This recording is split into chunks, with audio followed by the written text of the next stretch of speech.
கோவை மாவட்டம் Pollachi sub collector அலுவலகம் எதிரே புதிய பஸ் நிலையம் செயல்பட்டு வருகிறது.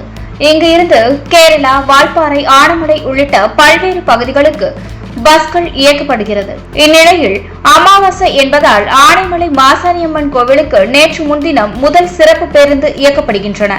இந்நிலையில் இரவு பேருந்து நிலையத்தில் இருந்து பெண் ஒருவர் திடீரென ஆனைமலைக்கு செல்வதற்கு நின்ற சிறப்பு பஸ்ஸின் கண்ணாடியில் கல் வீசினார். இதில் கண்ணாடி உடைந்து சேதம் அடைந்தது. இது குறித்து தகவல் அறிந்து பொள்ளாச்சி நகரம் மேற்கு போலீசார் அங்கு வந்து விசாரித்த போது அந்த பெண் மனநலம் பாதிக்கப்பட்டிருப்பது தெரிய வந்தது.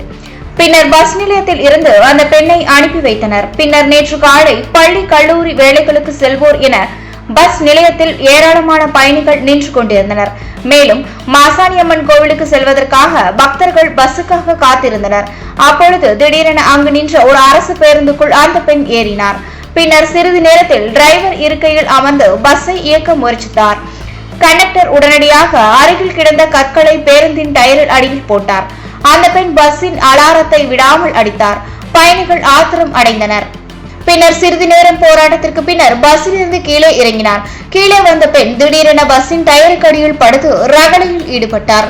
பின்னர் போலீசார் வரவழைக்கப்பட்டு இதைத் தொடர்ந்து அந்த பெண்ணை ஆம்புலன்ஸில் ஏற்றி கோவை அரசு மருத்துவமனைக்கு அனுப்பி வைத்தனர். இந்த சம்பவம் தொடர்பாக பொள்ளாச்சி பேருந்து நிலையம் பரபரப்பாக காணப்பட்டது.